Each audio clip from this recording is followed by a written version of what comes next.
Glucose හඳුනා ගැනීමේ පරීක්ෂණය. අපි මේකෙදී මුලින්ම ග්ලූකෝස් ජලීය ද්‍රාවණයක් හදාගන්න ඕනේ.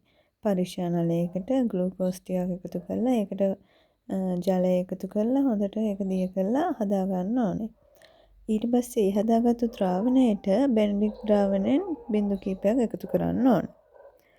ඊට පස්සේ ඒක අපි ප්‍රතික්‍රියාව වෙන්න රත් කරගන්න ඕනේ. රත් කරගන්නදී අපි ඩිරෙක්ට්ම අපි මේ බන්සන් දැල්ලට අල්ලලා මේ පරීක්ෂණ නලයේ රත් කරන්න යන්නේ නැහැ. ජල තාපකයක් උපයෝගී කරගෙන ඒ කියන්නේ බීකරයකට වතුර පුරවලා ඒ වතුර එක රත් කරගෙන ඒකෙන් තමයි අපි අපේ පරීක්ෂා නලය රත් කරගන්නේ.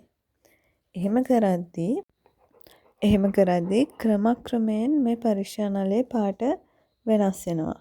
මුලින්ම තියෙන නිල් පාටක්, ඊට පස්සේ කොළ කහ පාට, ඊට පස්සේ තැඹිලි, අන්තිමේට රතු පාට, ගඩොල් රතු පාට අවක්ෂේපයක් හැදෙනවා.